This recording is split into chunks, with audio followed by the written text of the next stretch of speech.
On retrouve nos chers invités pour la suite de l'émission Regard croisé. Chris Ega, il est journaliste, directeur de publication de Express Info. Germain Poulier, également journaliste, directeur de publication de Togo Réveil. Et Dominique Lacmont, analyste politique, secrétaire général et porte-parole du mouvement Foi à la force du Togo. On va au Bénin. Une attaque terroriste a été repoussée mardi soir par l'armée dans le nord-ouest du pays, une région menacée par les groupes terroristes, mais aussi criminels, cible de plusieurs attaques meurtrières. Depuis fin 2021, l'armée béninoise est déployée dans le nord pour contenir les groupes terroristes présents chez ses voisins nigériens et burkinabé. Et cette fois-ci, Dominique Lacmont, on a vu que l'armée béninoise plutôt a réagi avec une certaine maestria. Ah oui, depuis un moment, les pays côtiers maintenant subissent également les attaques terroristes. Nous l'avons connu au Togo et le Bénin à son tour est maintenant agressé. Le Bénin était même agressé avant le Togo. Oui. Donc c'est ce que nous vivons par rapport à ce qui se passe dans le Sahel. Et le Bénin a su réagir grâce à cette attaque. Mais la zone convoitée par ces terroristes, si j'essaie de les décrire, c'est vraiment une zone stratégique pour ces terroristes-là. Si vous voyez la zone de le département d'Atakora qui est logé dans Natitengu, et c'est une zone frontalière également au Burkina et le Togo. C'est-à-dire que là où nous subissons nos attaques au Togo, au niveau de Pendjal, et la région de Loti, et la Kiran, et puis la Koza. Et puis deux autres communes vers l'ouest du Bénin qui sont plus proches du Nigeria.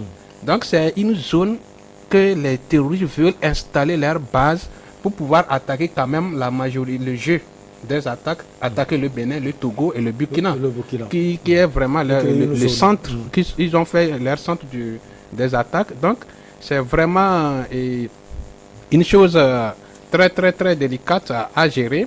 Et je pense que les gouvernements actuellement doivent mettre tous les efforts possibles pour épargner et empêcher ces terroristes d'occuper cette zone. Sinon, si cette zone leur a été vraiment, on leur laisse à leur disposition, qu'ils prennent ça comme leur fief, vraiment les trois pays seront en danger. Et c'est une zone également qui a le parc, qui a aussi la chaîne Latakora qui va les servir de se camoufler et de temps en temps sortir, aller au Bénin, attaquer, revenir vers le Togo et on peut aussi également aller au Burkina. C'est une zone stratégique pour ces terroristes qui sont qu'ils veulent conquérir à tout prix pour essayer de s'installer et faire leur jeu d'agression entre les trois pays. Et je pense que le Bénin a su réagir et neutraliser 8 assaillants, je pense. 8 assaillants ont été neutralisés au cours de cette agression. Donc c'est une chose à féliciter à l'armée. Il faut continuer ainsi. Et continuer. L'armée doit être toujours... que nos armées soient quand même en éveil pour ne pas permettre à ces terroristes d'occuper cette zone. Parce qu'ils sont déjà installés, ça serait vraiment un coup dur pour ces trois pays.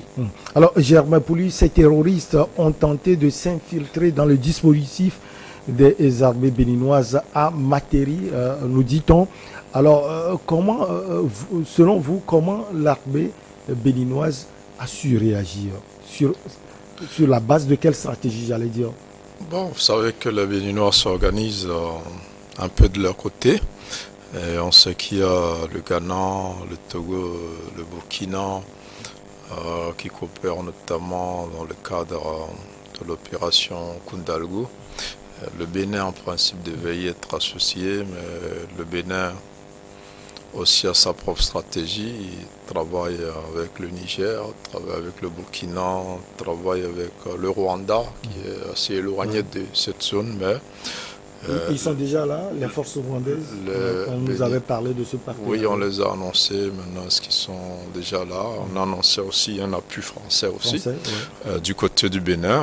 Toujours est-il que ils ont eu probablement les renseignements qu'il faut attendre pour déjouer, parce que ils disent que ces terroristes avaient des munitions et allaient faire exploser. On a vu un peu la tendance ces derniers temps au Burkina où ils détruisent des ponts pour couper certaines localités du reste du pays. Donc je pense que les Béninois ont réussi un grand coup en saisissant ce matériel-là, en empêchant ce qui aurait pu être un grand coup d'éclat donc des terroristes donc, au Bénin.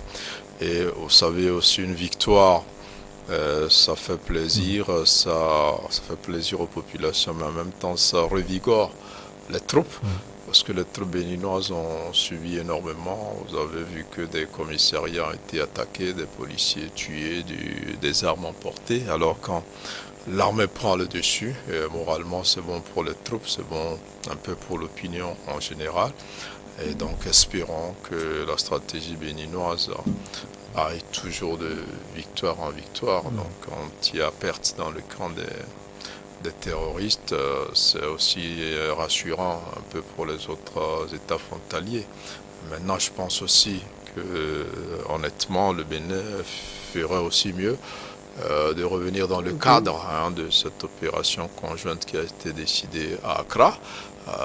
Je crois que même la Côte d'Ivoire est membre de cette opération-là, parce que le terrorisme ne peut pas être combattu sur son seul territoire, ça a des ramifications et il faut être ouvert aux connexions, aux échanges d'informations avec les autres pays et organiser des opérations communes qui permettent par moment d'attaquer certaines bases. Et l'opération Kundalgo a eu quand même pas mal de succès.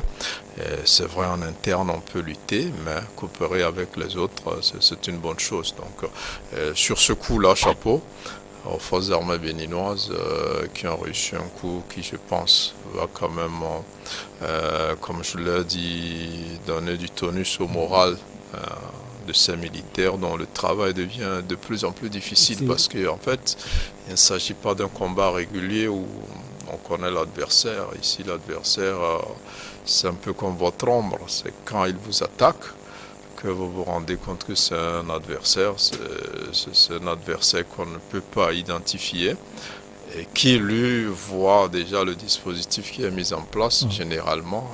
Il sait où sont postés les militaires, où sont postés les postes, alors que du côté des armées, c'est pas la même chose. On a du mal, donc il faut aller donc un peu au-delà, et cette victoire-là, je pense que c'est une bonne chose, pas seulement pour le Bénin seul, mais pour les autres pays côtiers. Ce qu'on pourrait demander aux forces armées béninoises, c'est vraiment de rentrer dans les cadres de collaboration qui existent déjà et qui pourront apporter un plus à la lutte qu'elles mènent sur leur territoire. Alors, les terroristes ont été surpris, Chris Ega, par les forces armées béninoises et ont fait exploser une mine artisanale.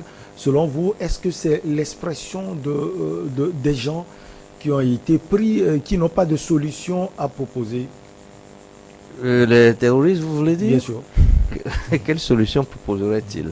Vous avez la lecture que j'ai de cette situation-là. Je voudrais d'abord bondir à partir de l'analyse que Dominique a faite, qui est une analyse pertinente en ce sens que les terroristes sont en train de constituer un sanctuaire du mal dans les environs de la Takora, qui est une zone difficile d'accès. Là où il y a une forêt dense, là où ils peuvent se cacher. Et cela, en principe, à mon sens, va leur servir de base. Mais ce n'est pas une base opérationnelle en tant que telle, mais c'est des gens qui vont partir de là pour intervenir sans doute ailleurs loin. Et ils vont constituer une base arrière qui leur permettre de faire de l'entraînement, de créer de mettre sur pied des techniques de fabrication de mines, etc., d'apprendre. Parce que, à mon sens, ces terroristes-là, ils visent plus loin. C'est-à-dire, ils sont en train de faire tout simplement une diversion. Parce que s'ils attaquent au nord du Togo, quel est l'objectif? Quel est l'objectif qu'ils cherchent? S'installer là. Une fois installés là, ils sont repérés et ils seront attaqués et détruits. Ça, ils le savent très bien. Donc, ils ne cherchent pas forcément à s'enraciner quelque part, mais a créé, à mon sens, une diversion et pour intervenir ailleurs. Parce qu'aujourd'hui, le problème que l'Afrique rencontre, c'est que là où il y a les richesses en Afrique aujourd'hui, là où il y a les richesses, c'est encore là où se développent ces genres de guerre dont on ne connaît pas l'objectif que poursuivent ceux qui font ces guerres-là. Lorsque vous prenez par exemple le Sahel avec les terroristes, on parle de djihadistes, etc., il faut partir quand même du fait que, d'abord, lorsque ça s'est passé en Syrie, lorsque les terroristes, les djihadistes ont voulu créer leur territoire, on les a laissés se regrouper et ensuite on les a combattus et on les a détruits. C'est comme ça que cela s'est passé. Il est impossible aujourd'hui aux djihadistes de créer quelque part un pays ou bien prendre une partie d'un pays pour créer comment le dit-on, leur califat. Comme ils pensent le faire au nord du Mali, par exemple. Voilà. C'est impossible parce qu'une fois qu'ils vont se rassembler, ils seront repérés, ils sont facilement repérables et ils sont facilement combattus. Et ils ne peuvent pas s'enraciner là. Mais ce que je vois venir, à mon sens, c'est qu'ils créent des diversions un peu partout, au nord du Togo, et un peu au Burkina, et au nord Bénin, et sans doute après au nord du Ghana, etc. Et ils vont créer dans ces zones-là des sanctuaires qui leur permettent de porter des attaques dans une autre zone qui est, à mon sens, la zone du Sahel, là où il y a les richesses du 22e siècle. Parce que là, c'est des terres très très riches en minerais qui sont convoités par des puissances étrangères, parce que lorsque la France intervient dans ces zones-là, ce n'est pas pour directement combattre les djihadistes, parce qu'on se demande qui sont ceux-là qui suscitent ceux qu'on appelle les djihadistes. Qui sont ceux-là qui suscitent ceux-là qu'ils appellent les terroristes? Quel est l'objectif que visent les terroristes? Peut-il créer un califat quelque part et y vivre en paix? C'est impossible. Nous avons eu la démonstration en Syrie. Quand ils ont tenté ça n'a pas prospéré. Pourquoi renouvelleraient-ils la même thèse ailleurs alors qu'ils savent très bien que c'est impossible? Pour cela que sur ce même plateau, ils ont finalement quelle ambition, Chris Ega? La question qu'on pose, c'est non, moi à mon sens, c'est des jeux qui permettent aux impérialistes de créer des tensions un peu partout et de s'inviter pour ensuite dire qu'ils vont venir, ils vont venir nous aider à combattre les terroristes, et cela faisant, ils installent leur armée dans ces zones, et ces armées-là qui leur permettent en même temps d'avoir le contrôle de ces zones-là, d'avoir du renseignement dans ces zones. Donc, selon vous, derrière ces terroristes, il y a des puissances. Il est des puissants parce que je me pose la question de savoir pourquoi qu'est-ce que les gens là viennent chercher dans le secteur de Natitengu, dans la zone de l'Atakora. Qu'est-ce qu'il y a là? Il n'y a pas de minerais là, il n'y a pas là des ressources du sous-sol connues. Et on va dire qu'ils vont créer un califat à ce niveau-là. Donc vous rappelez que entre-temps, la France avait attaqué des terroristes qui avaient kidnappé 4 Béninois, dont je crois un Français. Et quand est-ce qu'ils ont été frappés? C'est parce qu'ils ont quitté justement cette zone là où ils ont capturé les personnes et allaient vers le Sahel. C'est chemin faisant qu'ils ont été attaqués. Ça veut dire que là où ils ont capturé, ils ne se sont pas installés là, ils faisaient chemin justement vers une autre zone. Et je crois que c'est en venant créer ces diversions-là un peu partout, mais la réalité de la chose même est là. Quand les gens disent que les puissants veulent mettre la main sur ces richesses-là, je me dis que c'est vrai, je ne suis pas complotiste, mais je me demande, il n'y a aucun intérêt pour ces gens-là à vouloir créer un califat pour se faire repérer et être détruit. Donc la réalité même de ce qui se passe doit être ailleurs. Au même moment, quand on voit les pertes en vies humaines, par exemple, on prend la France qui a perdu ses soldats au Mali, une cinquantaine, quand on voit des Occidentaux qui sont pris partout, on peut se poser des questions. Vous partagez l'avis de Chris Ega? Oui, je suis parfaitement d'accord avec son avis. On se demande toujours, ces terroristes qui sont armés à quel niveau?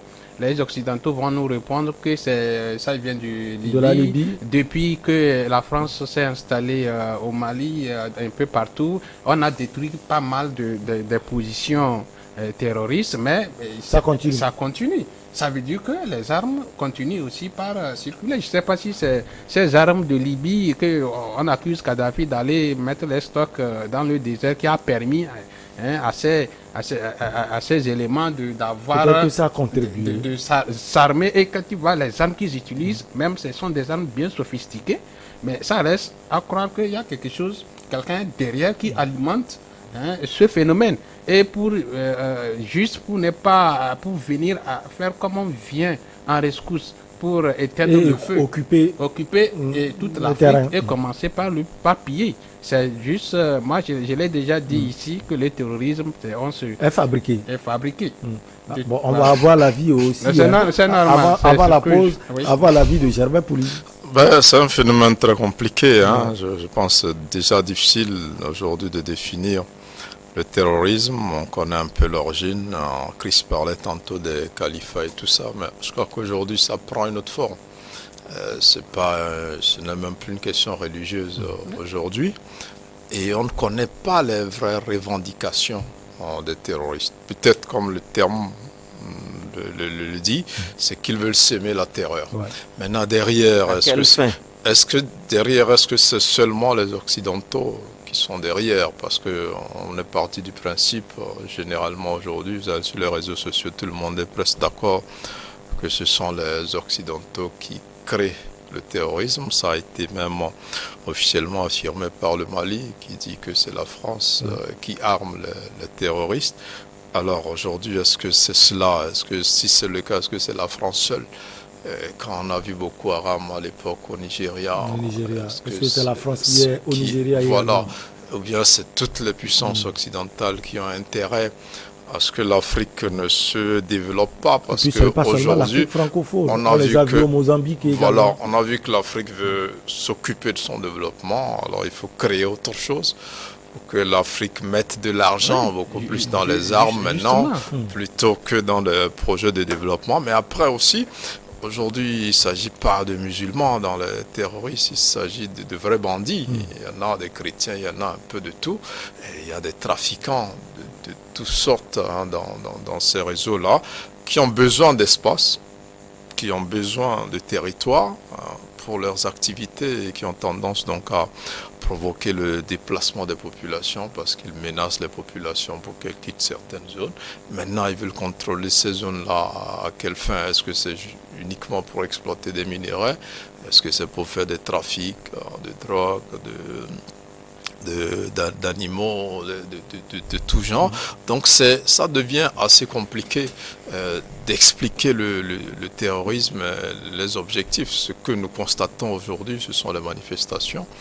Et ça reste assez cruel et assez pénible à gérer donc dans nos pays. D'où à un moment, on pense quand même à une solution à l'africaine de cette affaire. Parce que comme le disait Christ, si on estime que ce sont les Occidentaux qui alimentent le djihadisme, pourquoi voulons-nous que ce soit eux qui apportent la solution? Il n'y a aucun intérêt pour qu'ils apportent cette solution, que ce soit du côté des Français, des Américains ou que du côté des Russes. C'est les mêmes, donc il n'y a aucun... Je ne vois pas l'intérêt qu'ils ont à régler ce problème s'ils sont derrière. On va marquer la pause, on revient pour la suite de votre analyse.